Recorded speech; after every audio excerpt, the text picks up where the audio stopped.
Welcome to the first ever edition of Jet Prop Rotor. I am Jake Donovan. Along with Sean Donovan. And we are a father-son team who travels around the country interviewing veterans.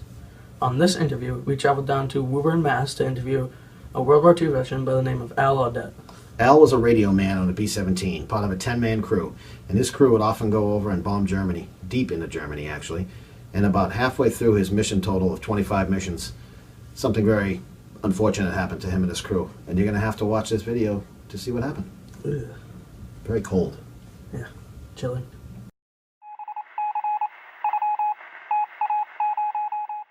The first mission was Kiel submarine pens in Kiel.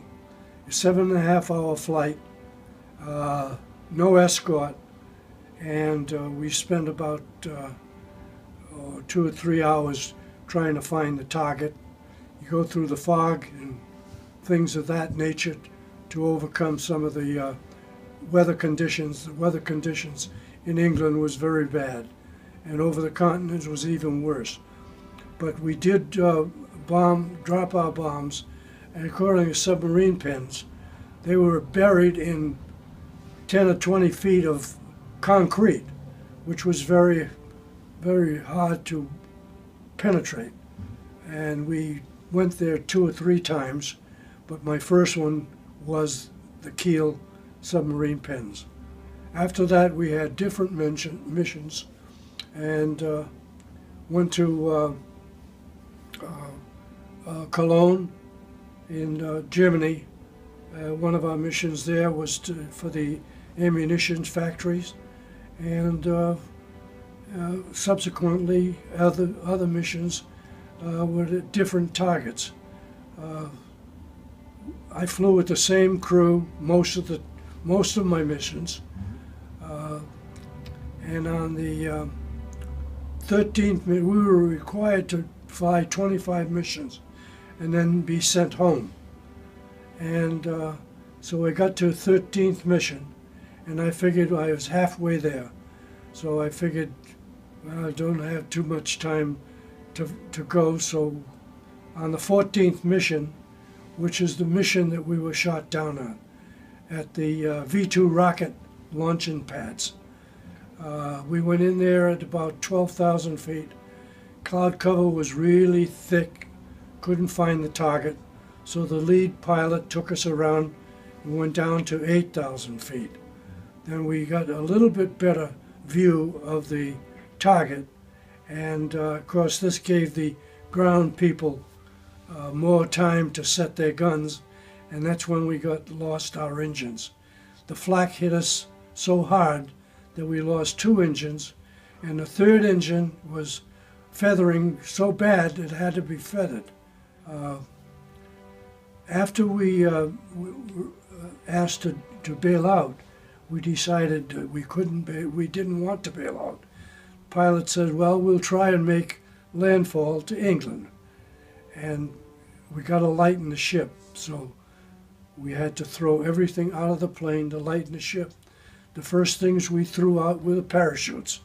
We didn't want to fly down and get picked up by Germans and all of that stuff. So we threw the parachutes out, threw the guns out, ammunition, radio equipment, as much as we could to lighten the plane. And so the pilot says, we're going to prepare for ditching. So then all the guys got into the radio compartment, and we leaned against the bulkhead, and that was the position you would take. The bombardier and the navigator were against the wall, and then all the other guys were kneeling or sitting in front of them. When we hit the water at 120 miles an hour and hit the water, you get 2 shocks. The first shock, you hit the water, and then the tail snapped. The tail snapped off the plane because it was riddled with flak and all of that stuff. So after the last guy went out, I locked the key down and kept the signal going, and then I rushed out and I had to get out on the wing. Well, I was the last man out, so I got on the wing, and the RAF is around the side of the plane. So I went to reach the raft, but I walked off the wing and went down into the water, and I paddled my way into the raft. By this time, the rescue boat was on the way to the raft, and when they picked me up and put me in the raft, I was the first man to go on the raft, on the boat, and my hands went on the ladder, and they froze. It was so cold. The water was probably 40 degrees or something like that in the English Channel. It was February 28, 1944. After we were rescued, they took us to Dunedin, and they took us to the hospital, and they kept us overnight to recuperate. The engineer says, "Oh, we got an extra day." So we stayed an extra day. So we were listed as AWOL. So when we got back to camp, we were listed as AWOL, and we could have been shot for desertion, failure to face the enemy. As far as the other missions, the other missions, I shouldn't say they were routine, but they were hazardous. And you were always, the thing that scared me the most was the flak. The fighters didn't bother me at all because I never saw them. I was in a radio compartment. I was blinded by everything. I had a little window on the side and I had an open hatch on the top. Well, by the time they flew over me, they were gone. I was the only guy that could shoot the tail off a B-17 because there was no control on my gun. All the others had cutoffs, automatic cutoffs, like the waist guns. They could be cut off. The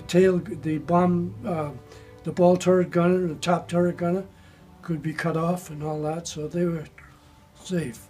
I think our tail gunner and our top gunner got 2 ME-109s, and so that's the only 2 that we got. But we were always threatened by fires. But the thing that scared me was the flak, and I would sometimes lay down on the flak suits.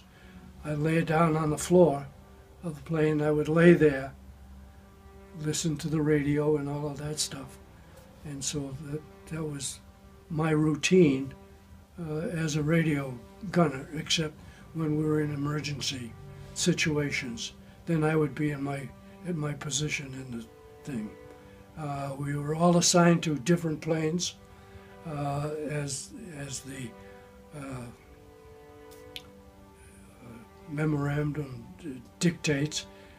The difficult part of the whole thing was maintaining radio silence as long as we could, communications as good as we could, and our eyes open as much as we could see.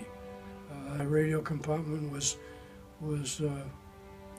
completely closed for me. It was the safest place on the plane, and as a result, I never got hurt. As a matter of fact, I don't think I ever saw a dead person come off my plane, or even when we landed, they never took us where the planes had casualties. We never saw them. They would be taken off before we got to debriefing. Debriefing took about an hour or so, where everybody told their story. Some were unbelievable. Some of them were a little tall tales and all of that, but it had to be screened by the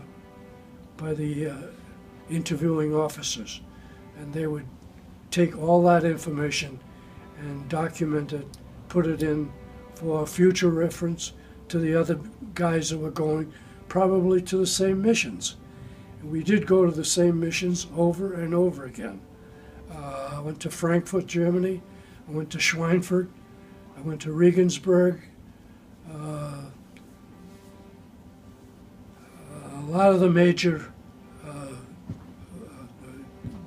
the marshalling yards and the ammunition dumps. It was always something to look forward. Well, can't say look forward to. It was our job, and that's what we did. I completed 25 missions, and I had 23 missions. And General Doolittle, I had no love for that guy. When he got to our base, he upped the thing from 25 to 30 missions. So now instead of 2 missions to do, I had 7 to do. Now the worst 5 missions I had to do were the 5 that were tacked on to the 25 that I was supposed to go home on. So that's why I have no love for Doolittle. When I got to 30 missions, I got off the plane, went down, kissed the ground, and said, this is it.